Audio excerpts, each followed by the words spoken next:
dengan saya adalah Febriana dari absen 1. Di sini saya akan menerangkan tentang materi getaran dan gelombang. Pertama, saya akan menerangkan tentang getaran. Getaran adalah gerak bolak-balik di sekitar titik setimbang. Salah satu ciri getaran adalah adanya seimpangan terbesar yang biasa disebut dengan amplitudo. 2. Gerak melewati titik setimbang. Contoh getaran yang lain yaitu pada pegas yang digetarkan atau membran yang digetarkan. Besaran fisika pada getaran 1. Amplitudo adalah jarak simpangan yang terjauh dari titik setimbang. Contoh jarak B ke A. 2. Periode waktu yang ditempuh atau dibutuhkan untuk menempuh satu getaran dilambangkan dengan T besar atau 1 sekon. 3. Frekuensi adalah banyaknya getaran yang ditempuh dalam waktu 1 sekon dilambangkan dengan F kecil dan memiliki satuan Hertz atau disingkat menjadi Hz atau S-1. Secara matematis, getaran ditulis seperti ini. Jadi di sini saya akan memberikan contoh soal yang ada di halaman 52 di pendamping. Di situ sudah ada penyelesaiannya. Kira-kira soalnya itu seperti ini. Kalian bisa mendapat lihat soalnya seperti ini. Oke. Contoh dalam kehidupan sehari-hari getaran bisa seperti ini. Saya akan memberi contohnya. Dan yang kedua, saya akan menerangkan tentang gelombang. Gelombang dapat didefinisikan sebagai usikan yang merambat yang membawa energi dari satu tempat ke tempat lainnya. Berdasarkan energinya atau medium perambatnya, gelombang dapat dibedakan menjadi 2 jenis, yaitu 1. Gelombang mekanik, yaitu gelombang dalam merambatnya memerlukan medium zat perantara, misalnya gelombang tali, gelombang air, dan gelombang bunyi. 2. Gelombang elektromagnetik, cara gelombang yang dalam perambatannya tidak memerlukan medium zat perantara, misalnya gelombang radio, gelombang cahaya, dan gelombang radar. Berdasarkan amplitudonya, gelombang dibedakan menjadi 2 macam, yaitu gelombang berjalan, gelombang yang amplitudonya tetap. 2. Gelombang diam atau bisa disebut dengan stasioner, gelombang yang amplitudonya berubah-ubah. Gelombang stasioner dapat terjadi karena perpaduan dalam gelombang datang dan gelombang pantulan yang memiliki frekuensi dan panjang gelombang sama berdasarkan arah rambat dan arah getarannya.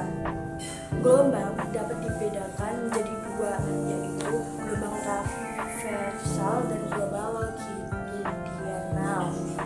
1. Gelombang traversal. Gelombang adalah gelombang yang arah rambatnya tegak lurus dengan arah getarannya. Contohnya pada tali yang bergetar ke atas dan bawah yang membentuk butir dan lembah. 2. Gelombang longitudinal. Gelombang longitudinal adalah gelombang yang arah rambatnya sejajar dengan arah getaran. 1. Panjang getaran longitudinal terdiri dari atas A. Jarak satu rapatan dan satu regangan. B. Jarak antara 2 rapatan yang berdekatan. C. Jarak antara 2 regangan dan berdekatan. Besaran-besaran digunakan pada gelombang longitudinal berdasarkan pada daya traversal. Contoh dalam kehidupan sehari-hari, gelombang traversal adalah seperti mainan yang kalian pernah mainkan sejak kecil, yaitu mainan ini. Hubungan panjang gelombang, frekuensi, periode, dan cepat rambat gelombang. Kamu akan menemukan bahwa gelombang yang merambat dari ujung satu ke ujung yang lain memiliki kecepatan tertentu. Dengan menempuh jarak tertentu dalam waktu tertentu pula, hubungan antar kecepatan, rambat, jarak, gelombang, dan waktu dirumuskan sebagai berikut. Dapat dirumuskan seperti ini. Kalau kalian di sini tidak jelas, kalian bisa melihat LKS halaman 61. Dan saya akan memberikan soal gelombang yang ada di halaman. Kita cari dulu ya. Yang ada di halaman 72 nomor 1 itu yang seperti ini.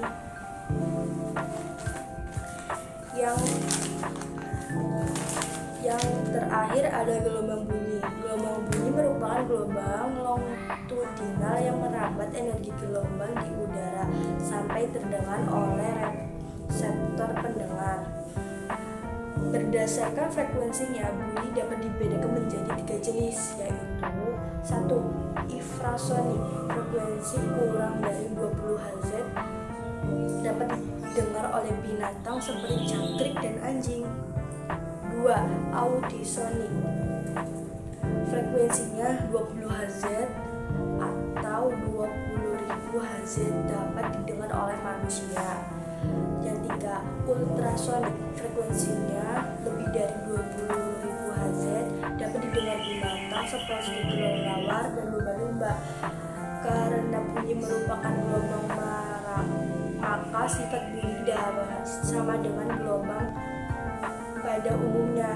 Dengan demikian, bunyi dapat dipandukan atau bisa disebut refleksi, dibiasakan atau bisa disebut refraksi, dibelokkan atau bisa disebut difraksi, dan dipadukan atau bisa disebut dengan